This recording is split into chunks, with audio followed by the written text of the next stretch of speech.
Yes, we all know the mighty Captain Falcon who grabbed our attention in the Smash series, what with the super manliness and killer attacks such as the mighty Falcon Punch. He sure showed us his moves. But when the Smash series came out, a lot of people had no idea who the hell this guy was. Well, Captain Falcon is the main protagonist of the F-Zero racing series that started way back on the Super Nintendo to show off the then impressive Mode 7 graphics. Some games came and went, and while they were overall decent enough, none of the games quite lived up to the super-powered race cars flying around buildings in futuristic cities at breakneck speeds.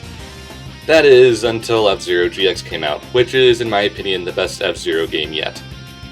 Starting out, we have the typical racing menus such as Grand Prix, time trials, versus, the usual. However, we also have the inclusion of a story mode this time. Yes, the goddamn racing game has a story mode now, following Captain Falcon's exploits in this Grand Prix. Okay, technically I know F-Zero with GX had, a story as well, but this is a full mode of cutscenes and everything, but I'll get to that later.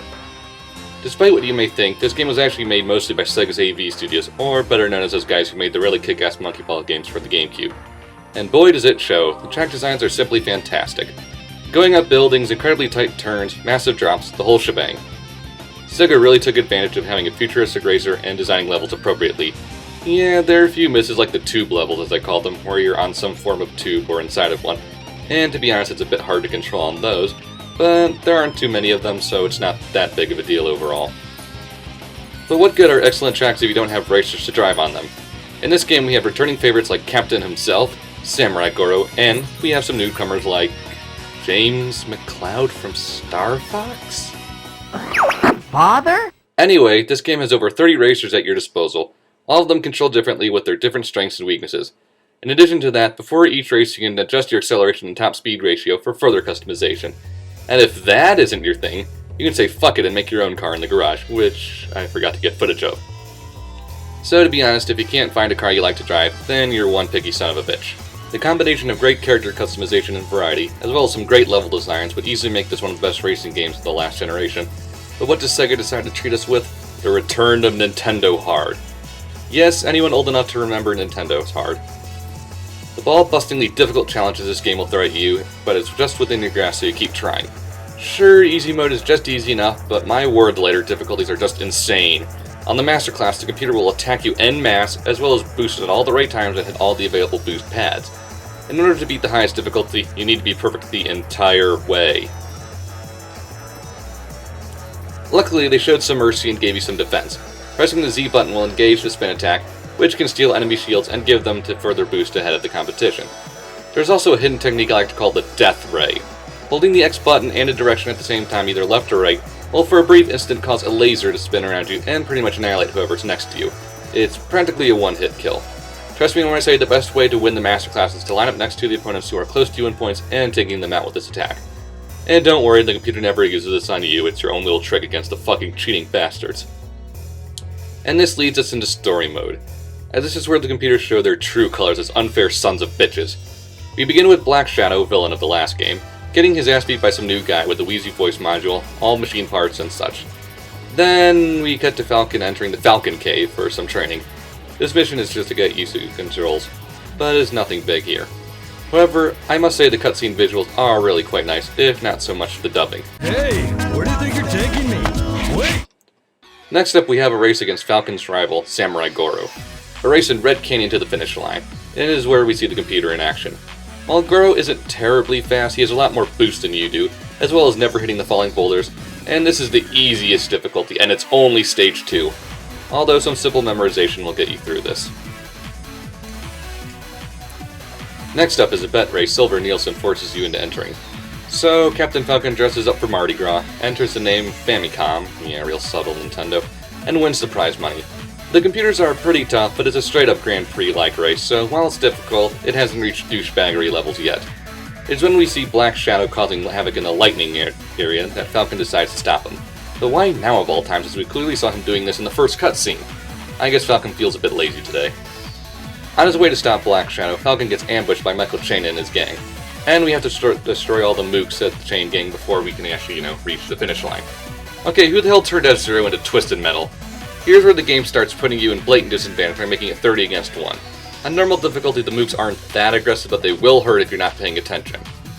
After dealing with mooks galore, Falcon makes it to the Lightning District where he finds that Galaxy policewoman Jodie Summers was trapped inside the building, ready to explode.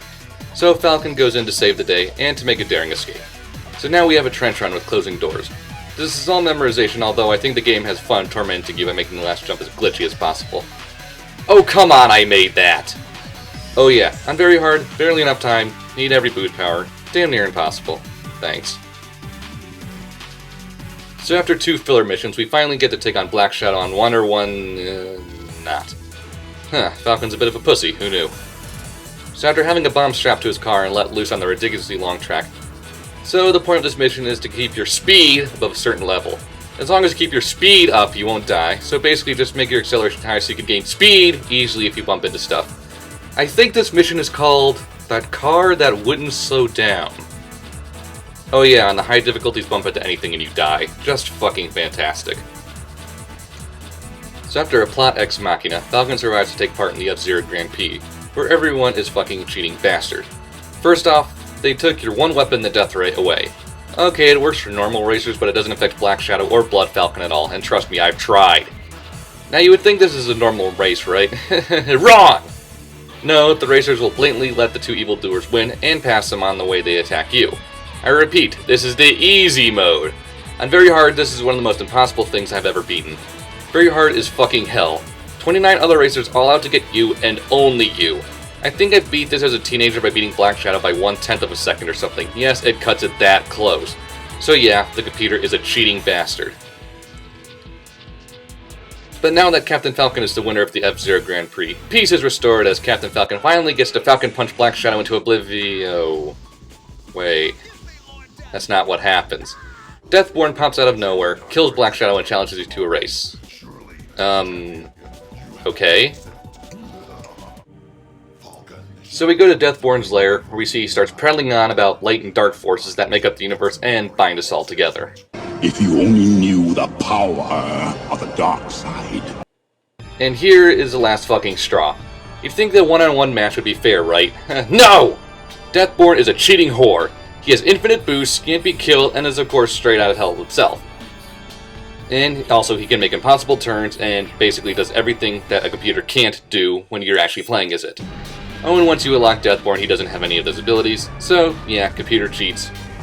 Cheats, and this is the easy difficulty! So after that, the game's over, right? I can finally Falcon Punch this guy into oblivion, right? Oh, come on! Well, at least the game's over, and this madness is finally...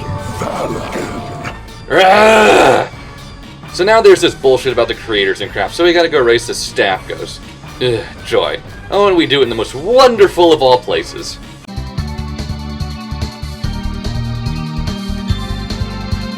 It's called a road, it's called a rainbow road.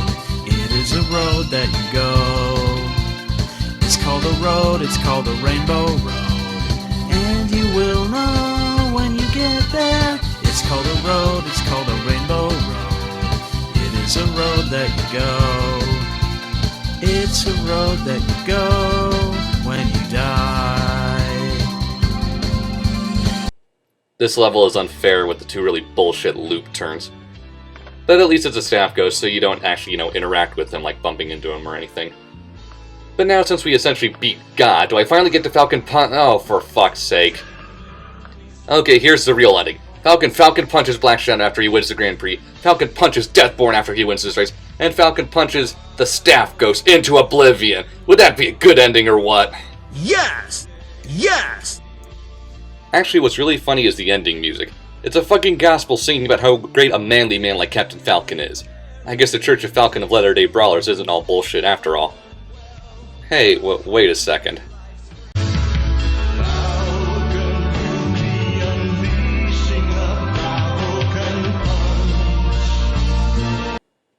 Oh, come on! You mentioned the Falcon Punch in the song and never use it in the game! Yeah, you fucking bastards. There is one last thing to mention about this game, though, and it's that it actually has an arcade twin by the name of F-Zero AX. It was meant as an arcade twin to the console game with exclusive characters and tracks that you could bring your memory card to and actually get them for your console game. Too bad this is America post-1995 and arcades no longer exist. I think only a couple dozen made it over here, so getting the tracks from the arcade machine is pretty much impossible. But don't worry, there is a solution! You can get the characters and tracks by beating everything on the hardest difficulty. Oh yeah, I did that. I'm fucking insane, I know. But I get all the characters and tracks. I fucking did everything this game has to offer, so fuck yeah, Sega, bring your worst! All things aside, besides the insane difficulty and spots, this is still a really good game. Excellent track design, all sorts of character customizations to, race with, excellent graphics and music, and it's just a solid game overall. The only thing that's missing is a robust online mode. Come on, we all know having 30 people in one race competing online would be awesome. Too bad Nintendo doesn't think online actually exists, but whatever. I give this game an 8.5 out of 10, and a sincere recommendation to all racing fans.